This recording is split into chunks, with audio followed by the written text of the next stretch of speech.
Hello, my name is Jack Eden, and my research project is about the NBA's one and done rule. Initially, I went into this process looking to research sports management, specifically the ethics of sports agents. I'm interested in pursuing a career in sports management, and this is what piqued my curiosity in this topic. As I began to question and explore the topic, I realized that although there were multiple perspectives for me to explore, there were limited opportunities for me to collect data. I then transitioned my focus from the management of the players to the players themselves. In 2005, the NBA enacted a new rule which no longer allowed players straight out of high school to enter the NBA draft, and instead set a minimum age requirement of 19 years old. My project analyzes the effectiveness of this rule. I will begin by giving you some background information. I will then reveal my research method and results. And finally, with data as evidence, I will make a recommendation on whether the age requirement should be extended, eliminated, or remain the same. As you can see from this graph, there is a growing trend of high schoolers entering the NBA draft leading up to the 2005 NBA draft. In 2005, the NBA changed their rule under Article 10 of the new CBA that players were no longer permitted to enter the NBA draft straight out of high school. Instead, they needed to be 19 years old and 1 year removed from their high school graduation. The stated intention of this rule was to improve player development and better prepare high school athletes for professional basketball. By requiring them to play 1 more year, it would allow their bodies to continue to grow and prepare them for the physical and mental toll of an 82-game season. The rule does not require players to play in the NCAA. They are free to play overseas or join the NBA G League. However, if the NBA is the goal, most kids end up playing college basketball. As you can see from the rest of this graph, since the rule change took effect, there has now been a growing trend of college freshmen entering the NBA draft. In 2017, a record 16 freshmen were drafted in the first round. The NCAA has a core belief of amateurism, meaning students are not allowed to receive any pay for play. Many student athletes feel that this is unfair.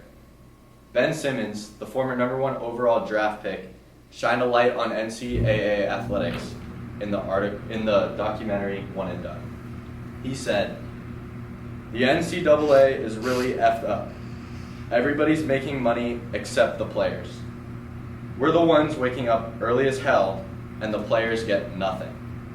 They say education, but if I'm here for a year, I can't get much education." Furthermore, the NCAA is struggling with recruitment scandals. Louisville had to forfeit their 2013 national championship due to a recruitment sex scandal. It is also alleged that Sean Miller, the head coach of the University of Arizona, paid 5-star recruit DeAndre Ayton to entice him in order to join the Wildcats. This accusation is part of a wider FBI investigation of corruption, bribery, and fraud involving many top basketball programs. Even former President Barack Obama, a big basketball fan himself, addressed the NCAA problems when he was asked about recruitment scandals and the hypocrisy of pretending that all student athletes are both students and athletes. For my project, I drew inspiration from Daniel Ryan Beaulieu's paper titled "A Framing Analysis, the NBA's One and Done Rule." In his project, he studies the media's framing of this rule. He concluded that in general, the press was unfavorable. He does state, however, that statistical analysis about the age requirement still remains rather unexplored. I chose to explore those statistics. My project examines the statistical data to determine if the CBA rule achieved its aim of better preparing athletes for the NBA. I compared pre-2006 preps to pros, players who had entered the NBA straight out of high school, against post-2006 one-and-dones, players who had entered the NBA after 1 year in college. I measured NBA success in two components: rookie year statistics and overall career statistics. For my research, I used the quantitative investigation research method. This allowed me to identify, gather, and analyze statistical data. Dean Oliver and John Hollinger are two of the most influential figures in bringing advanced statistical analysis to the NBA. Their work led me to 5 important metrics. These are player efficiency rating, win shares, usage percentage, value over replacement player, and wins over replacement player. I gathered all data from a website called data.world.com and populated an Excel spreadsheet. I sorted my data into 3 groups: the preps to pros, the red circle, the one and dones, the blue, and all others, which is the smaller, lighter green circle. It became clear that the later a player was drafted, the more volatile his career statistics became. For that reason, I narrowed my data set down to the top 14 draft picks in each draft. I was able to separate out rookie season data, which allowed me to gauge initial NBA preparedness. I predicted that the preps to pros and one and dones would both fare better than all others. I also predicted that the one and dones would have better rookie seasons than their preps to pros counterparts due to their additional year of playing in college against better competition with better coaching. In terms of their overall career numbers, I was uncertain that the year in the NCAA held as much benefit as the on-the-job training in the NBA. So I predicted hardly any difference between the two groups in their overall career numbers. The data confirmed my prediction that the preps to pros and one and dones both outperformed all others in every statistical category.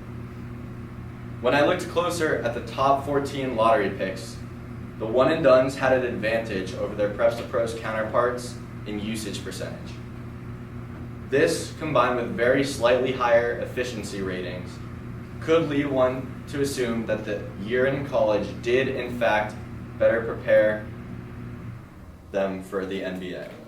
However, it is more likely that their time in college afforded NBA scouts and coaches more familiarity with a player's on-court production. When comparing top lottery pick win shares, the preps to pros contributed significantly more than their one and done counterparts in both their rookie years and their overall careers. This difference is further seen in the fact that the overall career win shares for the one and dones doesn't even reach the rookie year win shares for their preps to pros counterparts. What is also interesting is that all groups appear to improve at a similar rate, with the exception of the preps to pros top 14 dataset, where the rate of improvement is much higher. This phenomenon is observed in all metrics that I measured, and I call it the Kobe effect. Future Hall of Famer Kobe Bryant was selected with the 13th pick in the 1996 NBA draft. Due to his incredible success in the NBA, his statistics had a profound effect on this group of preps to pros players, significantly boosting their improvement throughout their careers. The preps to pros continue to outperform their one and done counterparts in both WARP and VORP. Both metrics compare player contributions against the average replacement player.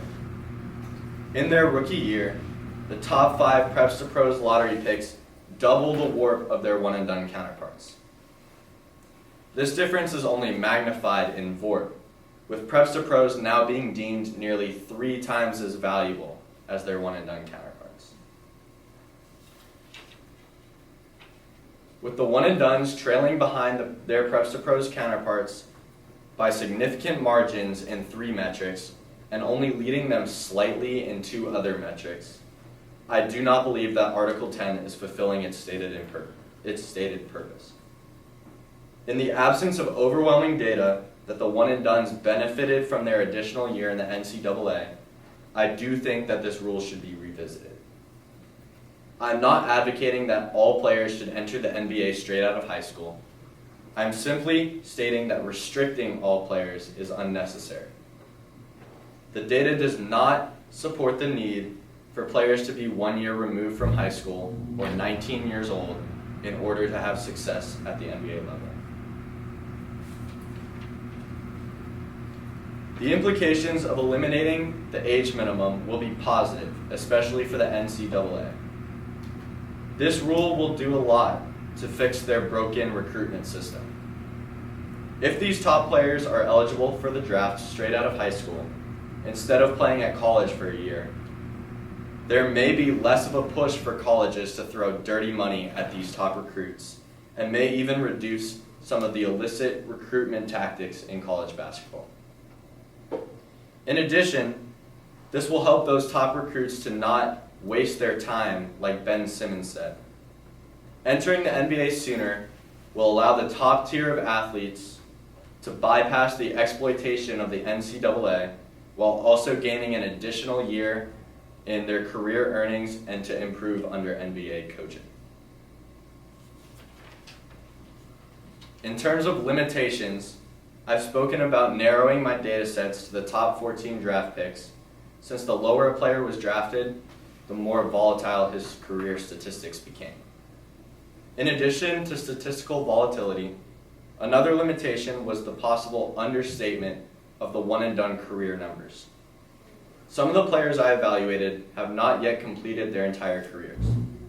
For example, the one-and-dones drafted in 2015 only had 1 year of statistical data for me to measure. It is therefore possible that their overall career statistics, especially the ones for the one-and-dones, may be understated. Another limitation is the inability to account for talent differential. For example, Preps to Pros includes greats like LeBron James and also underperformers like Robert Swift. The one-and-dones include all-stars like Anthony Davis, but also draft busts like Anthony Bennett. Clearly, all talent is not equal. Thank you.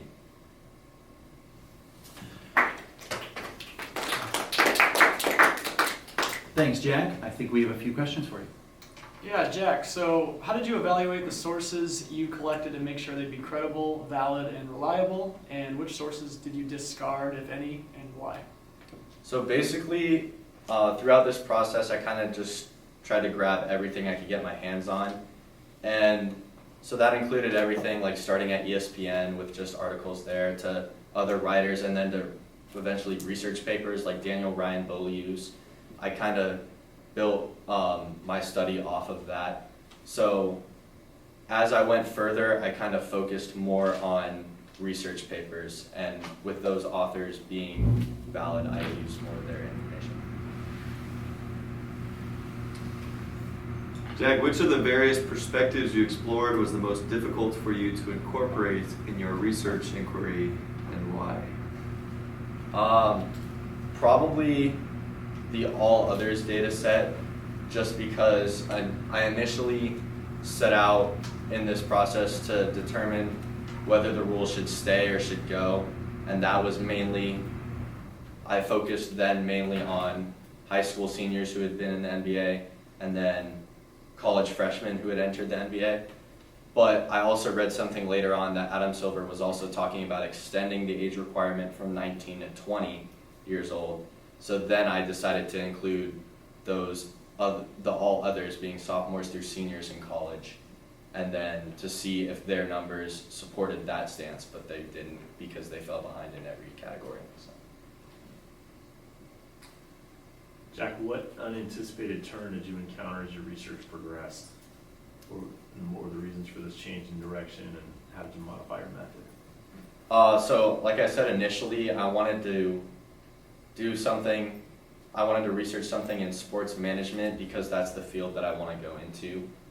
So I initially set out to look at the ethics of sports agents, but as I was researching that, like there were a lot of opinions on it, but there weren't a lot of facts on it. And the way I would have had to gather my data would have been through like interviews and figuring out like a person's, like the way that they conduct themselves with players. And so it was difficult for me to kind of find like the way to shape that in an ethical argument and decide whether it was ethical or not. So then from there I shifted into this idea with statistics, and my options were there, and I had all the statistics, and it wasn't really any like mental analysis I had to do. I was kind of just comparing which numbers were better and which numbers were worse. Fantastic, thanks, Jack.